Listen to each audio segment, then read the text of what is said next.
Oh, asama America no. Me nuanom amu Kwahu me maame no me papa dom. Asama America no me boa na. Ase wo be ma no. Brakrom wo na be lunch. Paragliding. Now better pocket. Aba man nyina so what say Captain Smart. Na TV so ni radio so kan. Ye de yankopon se ma no saa kwanya no. Ama no saa mfidie na nti otumi na faako. E kasa kire mansan nyina makwa amanani nyina aka ho. Yesre no. Yankopon mo no ka no kore. Ni ko ni oni na chi. Na se no ni nkofo asem eyai. Da bia akwa be fa so no be ma amansan ti ni ebise ni mu no ye. E ba amansan ti ebise ni mu. Won chere se ko ma hefa na bi chen so ekum nipa abusia memo akwaba ade waba liberty abusia first time anase enene da edikan e we channel no so a make sure say you be subscribe o mia subscribe atem no so a na o de alarm no ato on say be ya post video a o so nsa be ka bi encha da enantoka nketua bi mo amuni tua say Ghana ha de odu ani Kwahu a eye bia bi ampacho edu eye epua Easter day a anase edu Easter bosumi ha na eniji fi pa na enam eno so nti entoka nkitinkiti bi enso koso ewo ye Kwahu kronu a eye ahemfo sem anase ahemfo toka enam eno so nti no ama eye Captain Smart wo nua TV so na ode nsem bi begu abonten bibre kwa eche se Kwahu eye kuro bi a eye tourism place ya kokokogye ani amrofo amanfo timi ba ho bejo mani na ekuro no asore eye ahini nsem nketade be chia nketenkete ama waka nsem bibre kwa ade afa eye Kwahu eye man ehene ho na ebra asem ba abonten a eye dasebre akuamua agyapong atoso mienu a ono ye abene man hene enso so ete asem no anyene de na one na amanfo enso ba abonten ebeka na se ombeto eye reply ede ma ye Captain Smart ensambe ena Captain Smart kan ena fi bra nana dasebre akuamua agyapong atoso mienu ete no reply be so na ode ma Captain Smart abusi obagibre na wati ensem no mu ye ensem a Captain Smart etra onua TV so kan ye ene ensem a dasebre akuamua agyapong atoso mienu a oye Kwahu abene man hene no enso kan ye no yentiemra na fi obi make sure so be subscribe no wa share like my na o TikTok wa my liberty ko Facebook wa my liberty YouTube na wa mpacho share ma foforo na wonhwe ensam yanko ne nkotie ensam ne mra asama America no me nuanom amu Kwahu me maame no me papa dom asama America no me boa na ase wo be ma no brakrom wo na be lunch paragliding now better pocket. Now, and I'm a tourism authority. As one more regional officer, Efikofodia, Abasinko Abene, Akwejira na nanoma himfo anima catch on said. Nanka womba ebe lunch Easter no.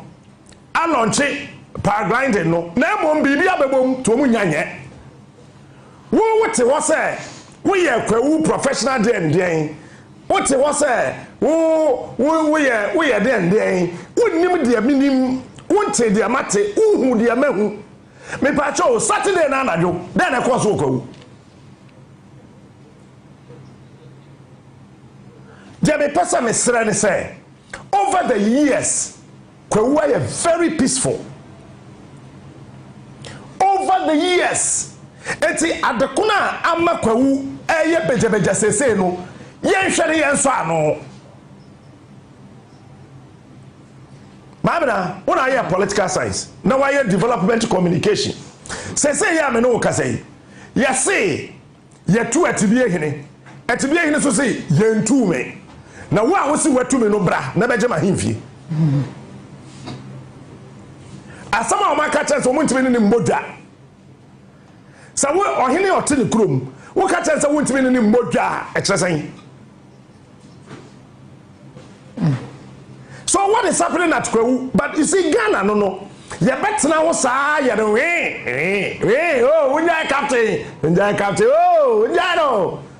But you rain na fe ya be ka tell say me commission in patro me call prophetic school da. Can train show headphone you can central. What did the sabe one say? I ask him. Say ya me no ka say takwa sonyo mo pa muntie mo pa munjai takwa community mining no NDC chairman o say si agye aboso ena guys na omo ho na na omo ye adwuma ne bi no omo so pribi ayo NDC boys na ankasa won na omudi mahamanim e ma ne ye campaign no chairman no ye constituency chairman waje agro na boso boys no so o mama no up to Friday so o man jema e be ten obo ase makawie wa wo pe no tie opa jai dia ekosu kwawu no enya akono. And let me say this. Brian Champo, every kwawu. Oi kwawu this year. Brian, are you happy? Me and my former boss, Kwesi Chum, every kwawu. Kwesi, are you happy? OPK, oye MP, oye kwawu this year, are you happy? Da Sibra Ekuonaba the second, kwawu mahine proper. Nana, are you happy? No, young kind of cry, seconds and and then penifo ya the four ewokawu, mot now emejatom ewokawu. They are some national security akogu ho, yet krom hai, mansu biamba kwawu da, yante she wakwawu da. Kwawu has always been peaceful. Ebanisena all of a sudden, there's trouble at Pepe. Abene hona kasa amotene kura no trouble wo moni nka wodi ane to nchen a etibie amokoye paragrande no tourism authority say wo mba kura nne no ma be lunche dey ntra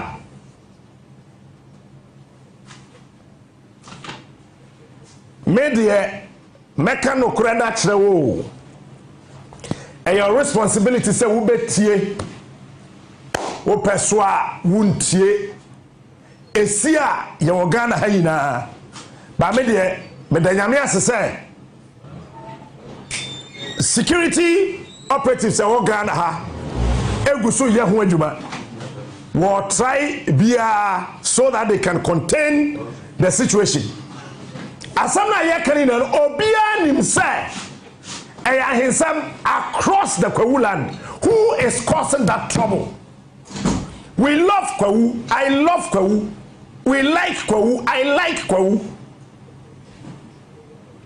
Uduwa ewa akono midi Brian Champo chi ekosro ekono hotel wa akono but Brian, are you sitting down watching this?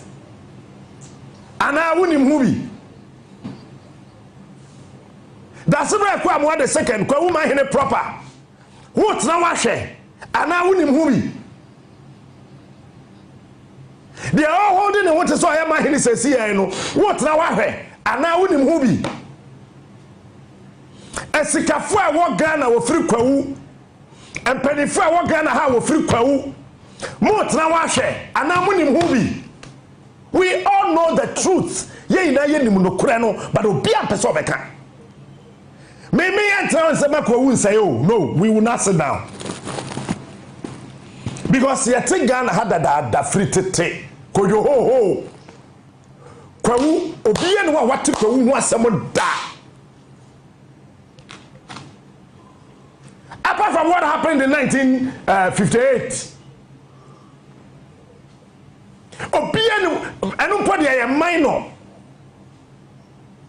What happened in 1484 a minor eno kra de Kwawu for na che abrofo gu a won heavy.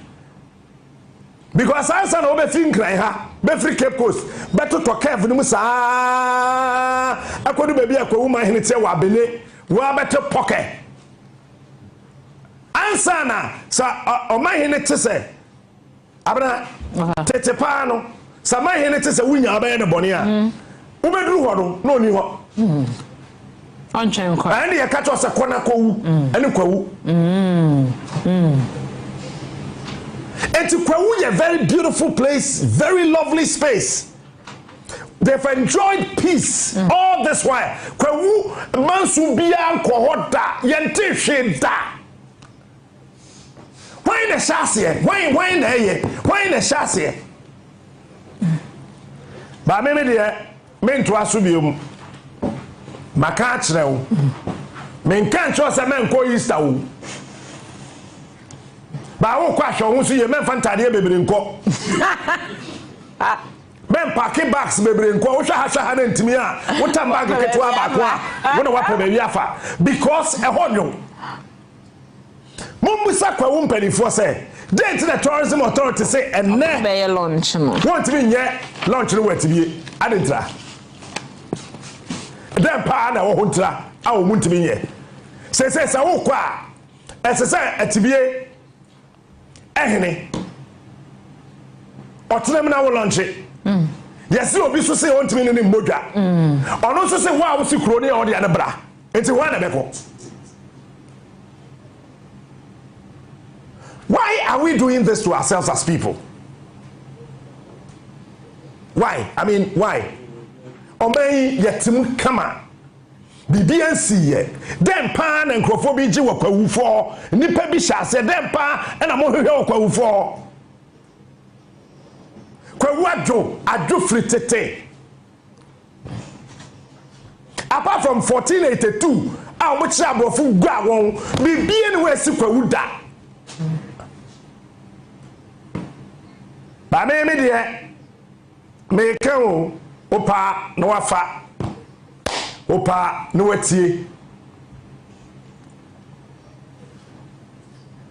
opiemu na ase auto tourism authority for abena enkra wo social media na ombete ede na mahene to nkra wo social media so eti mo amuwo mo platform no so na mo church was I am still on the platform.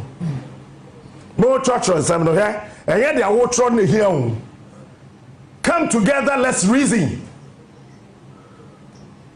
Let's all come together and reason. Na yema adekodia amakwawu aye bejebeja no edai. Sa anye sa mo hin grow ya bene obedi abene. Modia montra ho ye ka ma muntie na munya na captain smart okay so there and then my tourism authority call lanche so be kwa lanche anamwa omkwen see amom mu nse mumra na mi jinse mi so wi a me fo be kasa so be kasa aba man ni na so ate se captain smart na ti TV so ni radio so kan ye de yankopon sese o ma no sa akwanya no ama no sa mfidie na nti otumiti na faako e kasa kire mansan nyina ba kwa amana nyina aka ho yesre no yankopon mo no ka no kore ni ko mu oni na chi na se no ni nkofo asem oyai da bia akwa be fa so no be ma amansan ati ni ebise ni mu no nge e ba mansan ati ebise ni mu won kire yen se ko mai he fa na di chenso ekum nipa chenso ekontokwa ebe hu yanko hu ntokwa nti yenu no amahu se kolman enye bomuti he ko wan fu nyina ati ha na kwabrani entumi mfa ko nyina nemu emma entutu ko man nyina anem nti ana mesese se memra na mubaye so no mate se tuo bi tutu ko man mu ana mate se tuo bi tutu mate se nipa bi kontokwa setie what to say chainsaw machine bi and number bi atwitwa nipa mu monhu bibia sa kojo bibia ni kowu a ebesi yen Easter festival no eho ekwan enti no ye gina ho ne ama mate na oman fo e wo Ghana a fibia duah omoba ebeka ye hom ye di Easter no ese Easter afidida ne de baso pa bibia ni wa besi ne kwan entoko bia ni kwa mu mobile nananom a wo kwa na ya transit ya nheda modwa ya frɛ nananom cross section edobia be hu no ha no yo hene wo kuro bi so e wo kwa ha na ye de ya hia sese ya mode abada ko bibia ni ko bibia ni ko ahemfo ye nyina tanana dase bre kwa mo abati ye tanachi dende enti se dase bre dada no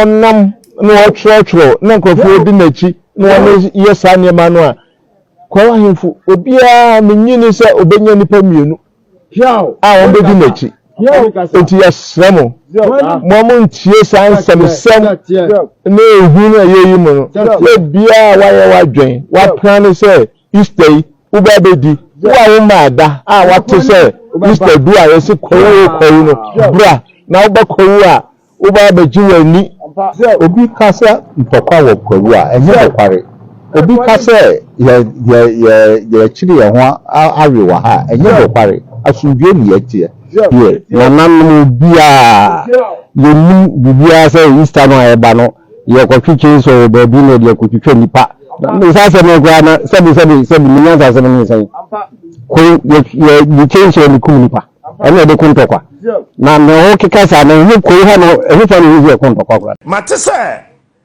nananom a wɔ kwawu yɛ nhyɛmu about asɛm yi amaka sɛ kwawu this year Easter no emu nyo minim de America eti mekɔ so aka sɛ me se me nka sɛ me nkɔ kwawu I haven't said that ɛhɔ na wofire wobɛtumi akɔ Easter no but wo pa me se hwɛ wo yie because afi Easter no sɛ yama yɛ ho anyɛ ha anyɛ nneɛma bi yie a asɛm a yɛmpɛ sɛ besi no ebesi menka ne biom menka sɛ kwawu menkɔ Easter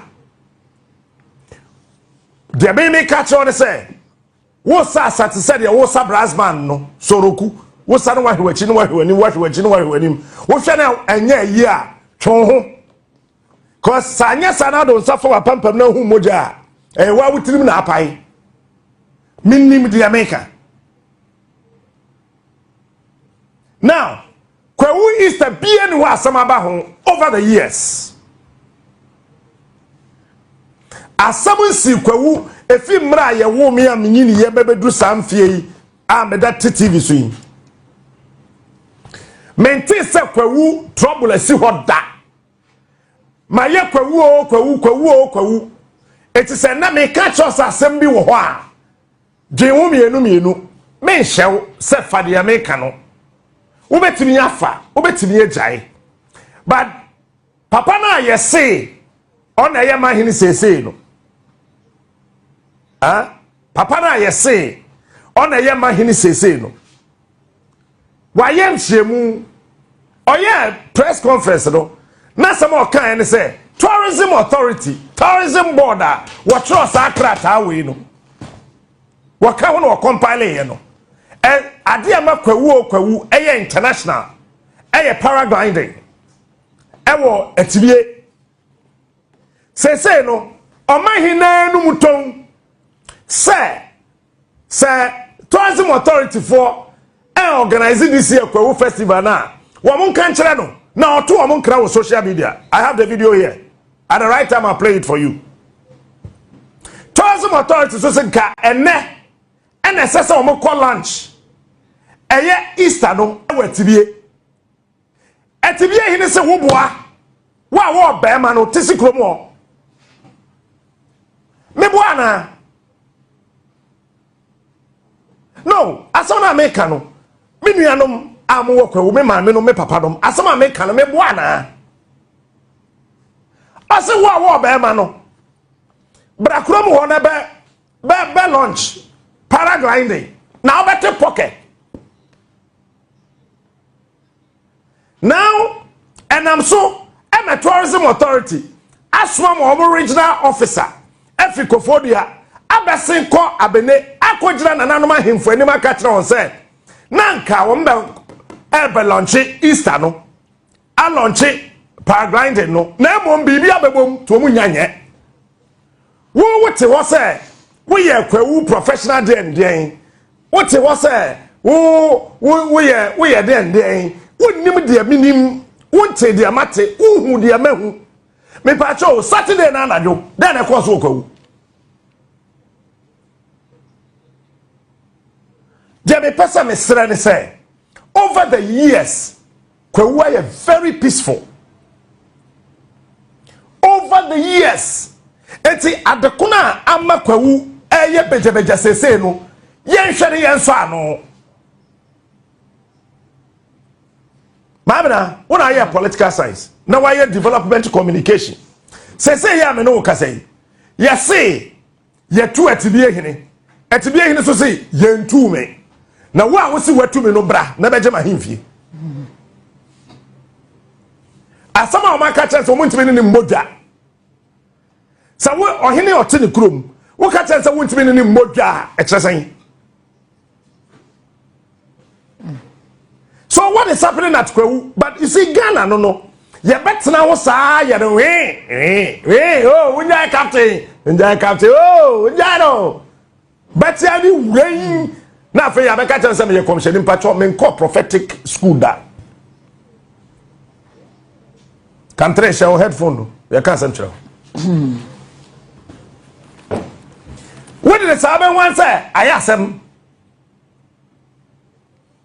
Say ya me no ka say takwa so nyo mo pa muntie mo pa munjai takwa community mining no NDC chairman o say si agye aboso ena guys na omo ho na na omo ye adwuma ne bi no omo so pribi ayo NDC boys na nkasa won na omo di mahama anim e ma ne ye campaign no chairman no ye constituency chairman waje agro na aboso boys so mama no up to Friday so man jema e be ten obo ase makawie wa wo pe no tie upa jai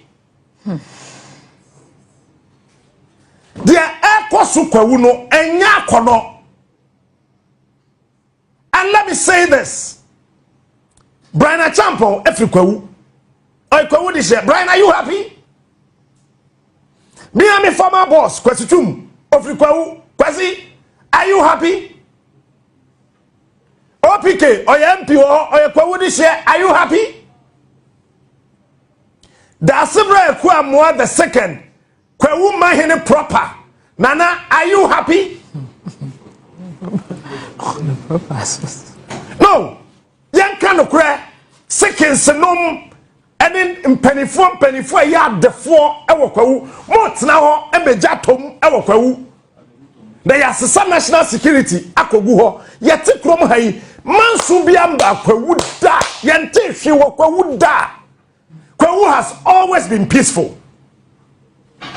Eba ne say na all of a sudden there's trouble at Pepiase. Abene ho na nkasa amotene kura no trouble wo moni nka. Wo de ane to nchen a etibie amukwa pa grind no tourism authority say wo mbakura nne na wo mabelanche dentra.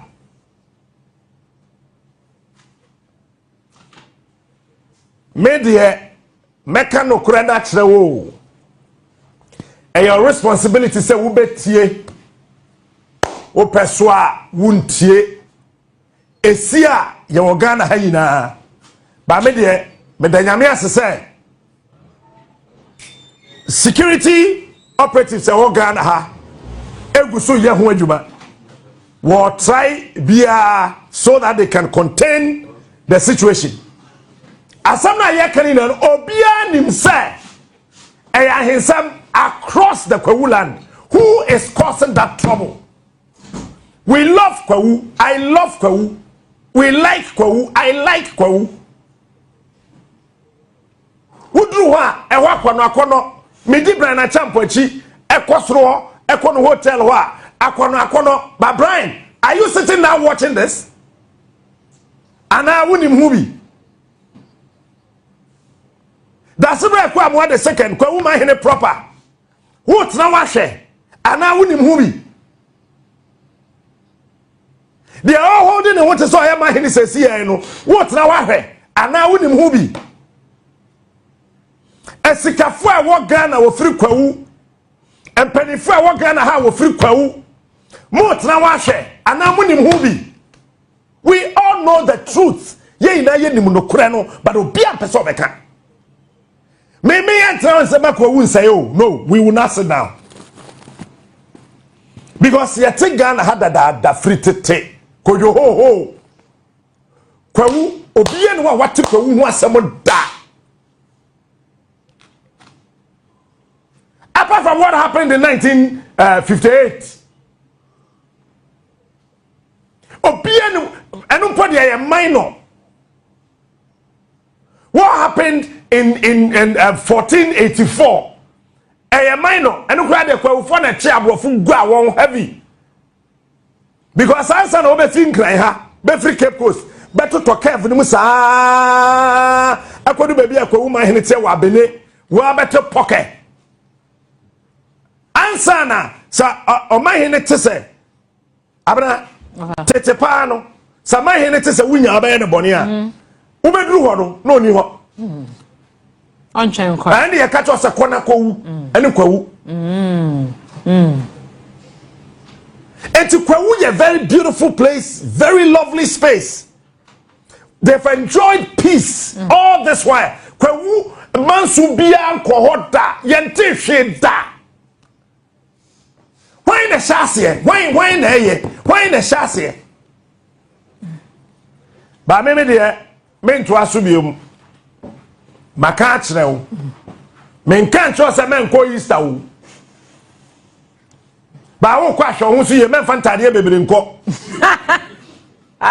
men pack bags bebre nkɔ wo hwa ha na ntimi a wo tam bag ketewa ba ko a wo na wapo be wi afa because ehonwo mombusa Kwahu mpanifo sɛ date the tourism authority say enne Be ye lunch no. want me nye lunch no watibie adentra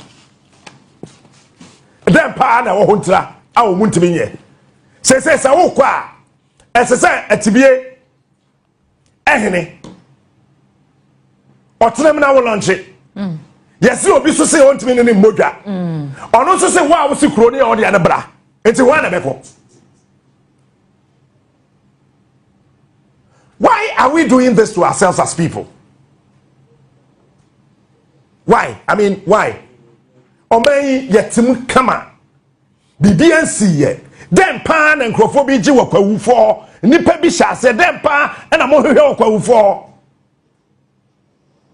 Kwahu adwo fritete apart from 1482 a mo chi abrofo gua won bibie ne we si Kwahu da ba me de me kan opa na wafa opa na watie